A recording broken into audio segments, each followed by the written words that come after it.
Maruluwas sa aga sa mga periodiko, radyo asin telebisyon. Erot naman ang ngunyan sa DZGB Bareta alas 5. Mga bareta ngunyan para sa aga. Erot na tinipon sa DZGB Newsbase. DZGB Bareta alas 5. Kaiba ang field reports kan Mega Force Patrol. Halin sa iba-ibang parte kanalbay asin kabikolan.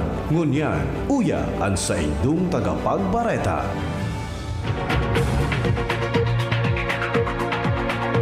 Maray na hapon mga tugang, aldawnin Sabado, ini po ang Bareta alas 5. Akon sa indong tagapagbareta, Joshua Bino. Detalyes kan mga bareta sa lado nasyonal.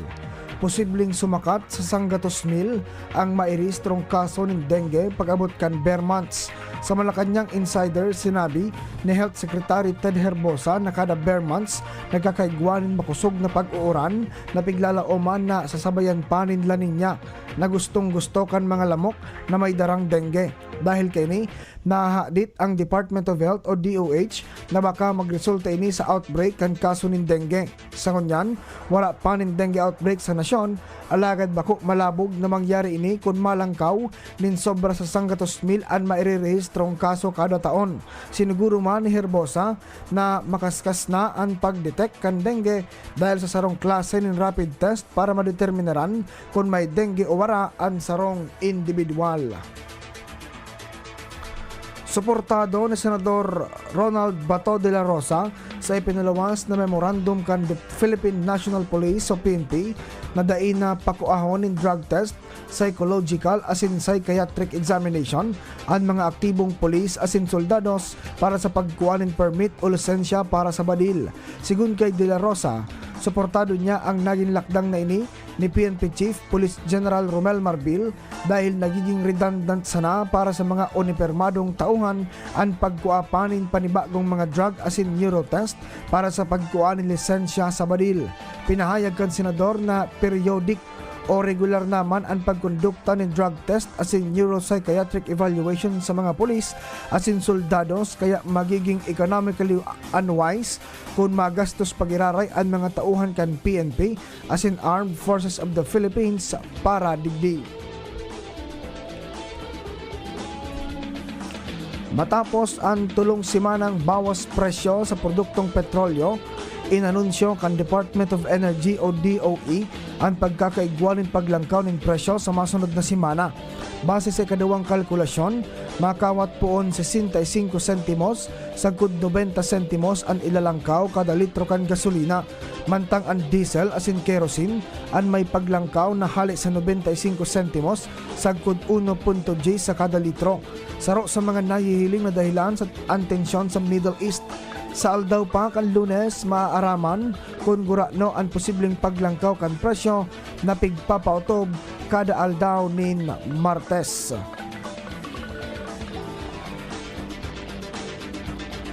Dai pinalampas kan Gabriela Women's Party ang pahayag ni Senador Robin Padilla na dapat pagsirbihan kan mga babae ang sa indang mister as inday dapat sayumaan ang hirit na pagsisiping.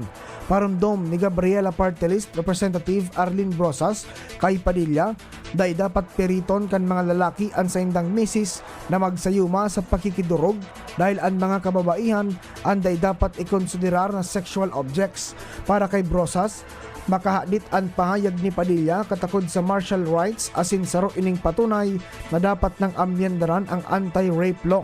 Sa ipigbusol na House Bill 401 kan Gabriela, papahiwason ang definisyon kan rape para maprotektaran ang diretso kan mga misis kontra sa pag-abuso as in anuman na karahasan kan sa indang mga mister. Sa giraray po na nagpatanid ang Philippine National Police Anti-Cybercrime Group o PNP-ACG, partikular sa mga mag-ilusyon na mantineron na pribado ang sa indang sexual activity. Ginibo ni PNP-ACG spokesperson Lieutenant Wallen Arancillo ang patanid kasunod kan pagkakaaresto sa sarong transgender woman na nagpapawagas nin mga huba na litrato as in video kan sa iyang ex-boyfriend. Sigun kay Arancillo, base sa indang datos, paragos ang paglangkaw kan kaso nin krimen na may kinaraman sa pagkuha asin pagpawagas nin litrato asin video. Poon kan January 1 sagkod August 15, 2024, 238 ang mga kasong may koneksyon sa crime of photo and video voyeurism. Mas halangkaw ini kumpara sa 209 kan nakaliis na taon. Kadaklan sa mga ugat kan krimen ang sobrang pagkamuot na nauuli sa baliyuhan nin mga masiselang litrato asin video asin kun magbulagan, ginagamit ini na pang blackmail o kaya pantakot. Ipinagpurgulyo kan Bangko Sentral ng Pilipinas o BSP ang paglangkaw kan dollar remittance na pigpapadara kan mga overseas Filipino workers. Sigun sa datos kan BSP na may 2.5% ang inilangkaw kan sa bulan ni Hunyo. Natumbas ini ni 3.21 bilyones dolyar kan Hunyo kumpara sa 3.13 bilyones dolyar sa parehas na bulan kan nakaliis na taon. Ini ang pinakahalangkaw na nairehistro sa laog nin 6 na bulan.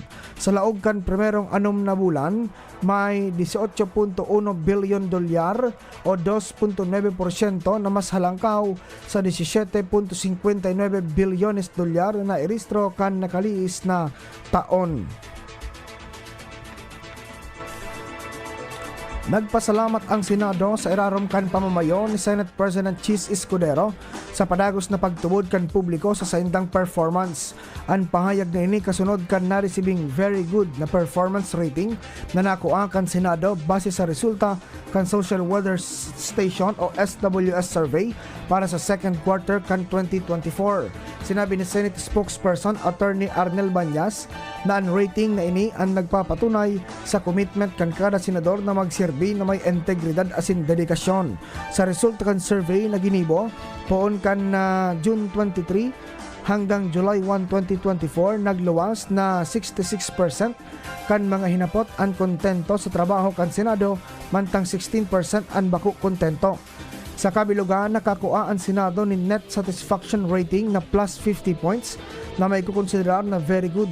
Mantinidong agyat para sa mga senador na siguruhon ang saindang legislative work ang makakasimbag sa pangangaipo kan nasyon asin pagkakaigwa nin magayon na epekto. Itinanggi ni Davao City 1st District Representative Paulo Duterte na midbid niya si dating Bureau of Customs o BOC Intelligence Officer Jimmy Guban na nagsabay sa iyang pangaran sa nawawarang shabu shipment na nakabugtak sa magnetic lifters.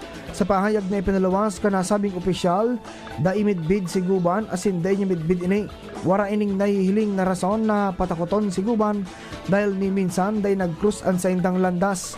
Sa ginibong Quad Committee hearing, sinabi ni Guban na nagpadara ng tauhan sa dating Environment Undersecretary Benny Antiporda asin binantaan na may mangyayaring maraot sa iya oras na isabay si Duterte an bayaw kailing si Attorney Manasseh Scarpio asin maging ang negosyanteng si Michael Yang na itinurong embwelto sa illegal na drug shipment kan taong 2018.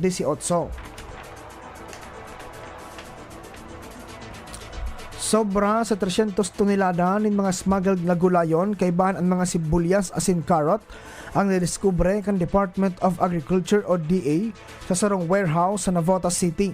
Ini matapos na sakyadahon kan pinagsarong puwersa kan composite team kan Department of Agriculture, Inspectorate and Enforcement Office, Bureau of Customs o BOC asin iba pang law enforcement units. Ipinag-orden ni Agriculture Secretary Francisco Chu Laurel Jr. sa Bureau of Plant Industry na suspendiron ang gabos na pag-i-issue ng import permit para sa mga gulay nini. Sigun sa report, saro sa duwang cold storage facility ang may laog nin 132.75 tonelada nin puting sibuyas na nagkakantidad nin 21.2 milyones pesos. Ang saro pang storage ang may laog nin 89.89 tonelada nin imported na carrots na minakantidad na poco mas o menos 13.48 milyones pesos. Nadiskubre man sa raid ang 360 kilo ni kamatis, 10 kilos nin enoki mushroom, asin sarong 40-footer container van na may 92.25 tonelada na imported na puting sibuyas.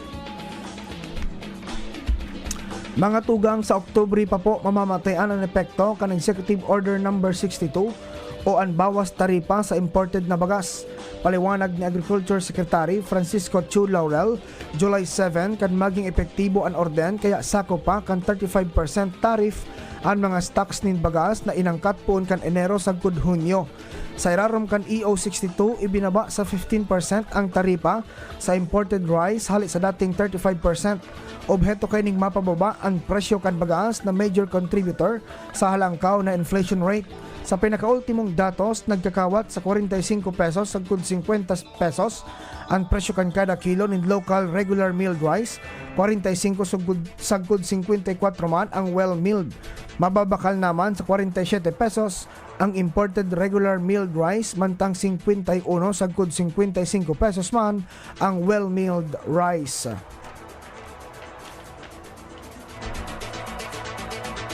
Inaprobara na kan House Committee on Games and Amusement ang propwesto na may katuyuhan na ipagbawal na ang online cockfighting o e-sabong. Aminado ang komite na dahil magiging madali ang pagbabawal kay ni. Taon 2022 kan ibaba ni Presidente Ferdinand Marcos Jr. ang Executive Order number 9 para sa padagos na suspensyon kan operasyon kan isabong sa bilog na nasyon. Sigun kay Committee on Games and Amusement Chair Antonio Ferrer, nagpapadagos pa ini alagad salit na sana.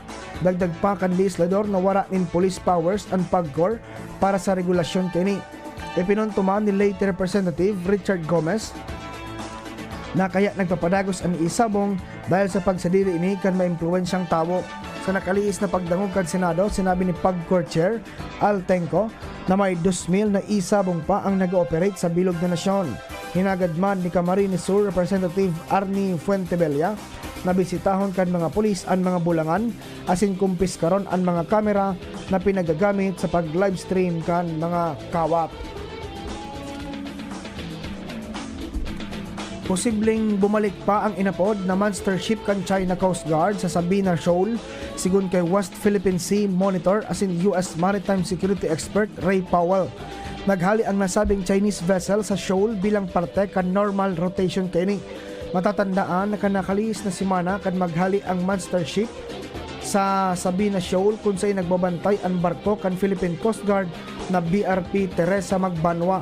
Sigud pa kay Powell, base sa indang obserbasyon sa monster ship, nasa 45 aldaw ang standard time kan pag-clear kan barko kan China bago ang sa indang rotation. Idineploy ang monster ship sa shoal kan Hulyo 3 asin naghali kan Agosto 10 sigun sa PCG na matinir nin kabilugan na 38 aldaw. Sinabi ni Powell, posibleng nakabalik na sa Hainan Island ang nasabi ng monster ship. Ipinadala naman kasalida kay ni ang masaday na CCG vessel na may bow number na 5303.